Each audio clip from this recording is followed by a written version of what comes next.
Narmada యశాల audio సిరీస్కి స్వాగతం. నేను మీ Narmada. Romantic love story నిన్నే పెళ్లాడతా భాగం 44. మృదుల పంతులు గారికి ఫోన్ చేసి రేపు ఉదయం ఓసారి ఇంటికి వచ్చి వెళ్ళమని చెప్పింది. అతడు సరే అన్నాడు.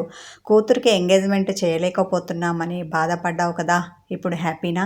పడక గదికి వచ్చిన తన భార్య మృదులతో అన్నాడు నిరంజన్. చిన్నగా నవ్వింది ఆమె. కానీ రేపు పంతులు గారు వచ్చాక ఏం చెప్తారో, ఒకవేళ ఇప్పట్లో ముహూర్తం లేదు అంటే విచారవదనంతో నిరంజన్ని చూసింది. ఇప్పుడు అన్నీ మంచి రోజులే కదా, అలా ఏమీ అనరులే, నువ్వేమీ టెన్షన్ పడకు అన్న అతడు మంచం మీద నడుం వాల్చాడు. ఏమండి, మీతోటొకటి చెప్పనా? వస్తున్న నవ్వుని మునిపంట ఆపింది. ఆమె నవ్వు ముఖాన్ని గమనించిన అతడు ఏంటో చెప్పు క్యూరియాసిటీతో అడిగాడు. యూఎస్లో ఉన్నప్పుడు మీకు పొట్ట ఉండేది కాదు, ఎంతో స్లిమ్గా ఉండేవారు. కానీ ఇప్పుడు మీరు నిల్చున్నా పడుకున్నా నేనున్నాను అంటూ ముందుకు తోసుకొని వచ్చింది మీ కుండలాంటి పొట్ట. అరే, వచ్చి కొన్ని రోజులే కదా అయ్యింది, ఇంతలోనే ఒళ్ళు చేశారు మీరు. ఇలా అయితే మీ అమ్మాయి పెళ్లి వరకు మరింత లావెకి బాణా పొట్టతో తాతలాగా కనిపిస్తారేమో. ఆ సీన్ కళ్ళల్లో కనిపించగానే నవ్వు ఆగక కిసుక్కున నవ్వింది మృదుల. అవుతానేమో, అదంతా నా చేతిలో లేదు. మా చెల్లి చేతి భోజనం, ఈ ఊరి వాతావరణం, నా స్నేహితుని సహచర్యం, వీటన్నిటి వల్ల నేను చాలా సంతోషంగా ఉన్నాను. దాంతో వస్తే కొద్దిగా వచ్చిందేమో, ఏమవుతుంది అన్నాడు నిరంజన్.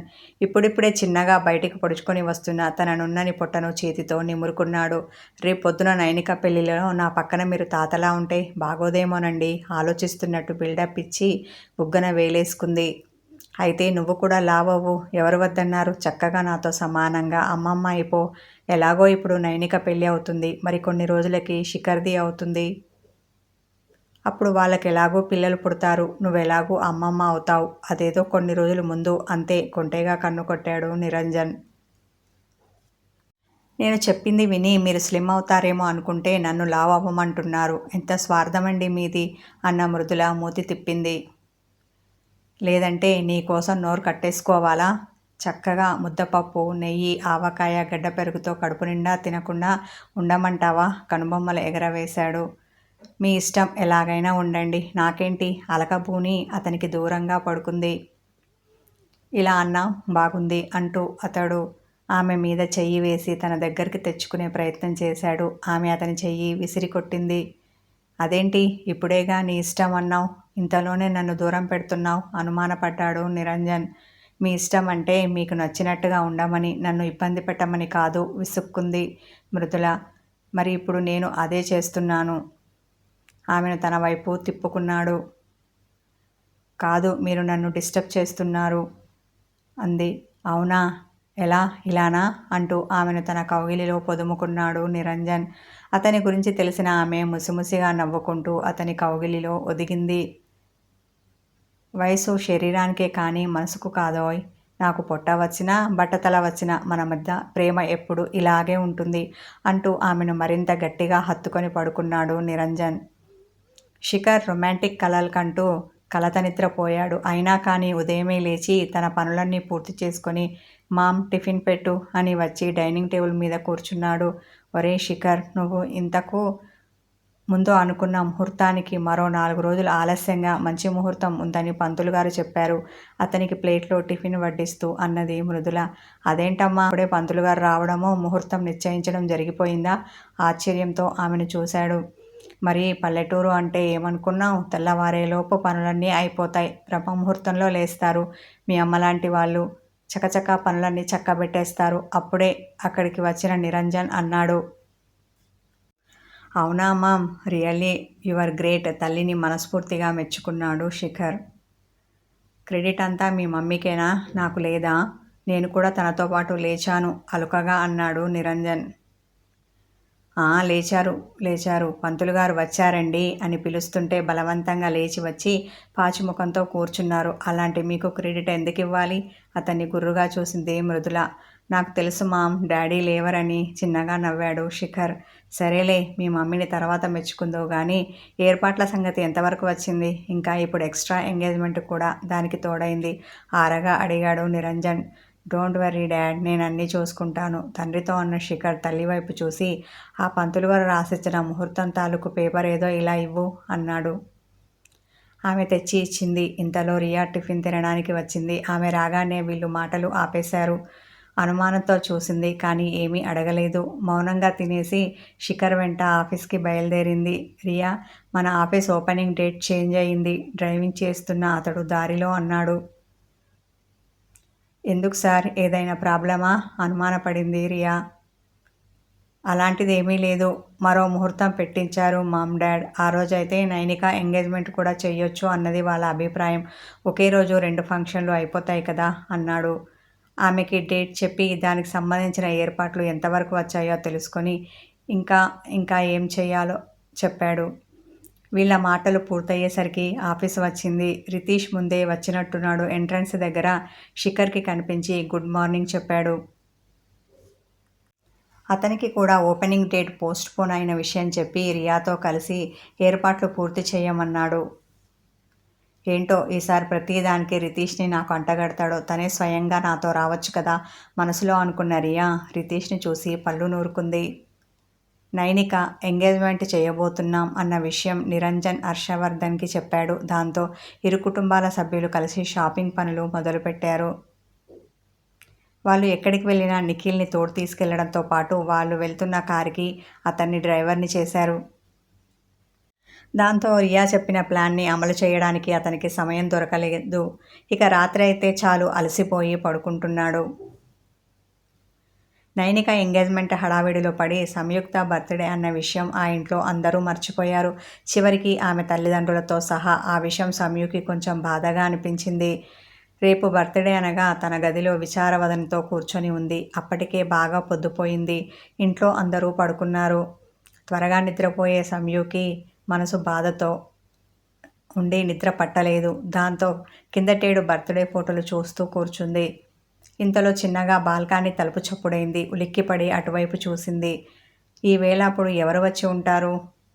అలా ఎవరైనా వచ్చినా ఇటువైపు నుండి వస్తారు కదా, అటుగా వచ్చి బాల్కనీ తలుపు ఎందుకు తడతారు?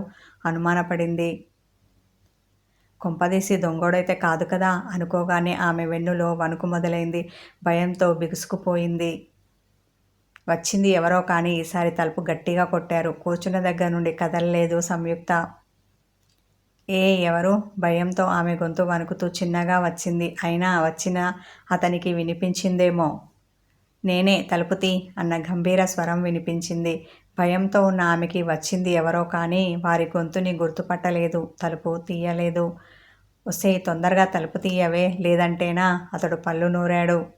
భయంగా తలుపు తీసింది. ఎదురుగా కనిపించిన అతన్ని చూసి షాక్ అయింది. గుమ్మానికి అడ్డంగా నిలబడి కళ్ళు పెద్దవి చేసి అలాగే చూసింది. నీకేం వచ్చినా రాకపోయినా ఇలా దిష్టిబొమ్మలా నిలబడడం మాత్రం బాగా వచ్చు. అరే, ఎంతసేపని తలుపు కొట్టాలి? తలుపు చప్పుడు కాగానే తీయాలని తెలియదా? ఆమెను తోసుకొని లోపలికి వచ్చాడు శిఖర్. నువ్వని నాకేం తెలుసు? అయినా ఎప్పుడూ లేంది ఈ వేళప్పుడు వచ్చావు, పైగా దొడ్డిదారిన.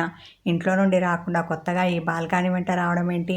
అందుకే ఎవరో దొంగోడు అనుకొని భయంతో తీయలేదు, రోషంతో అంది.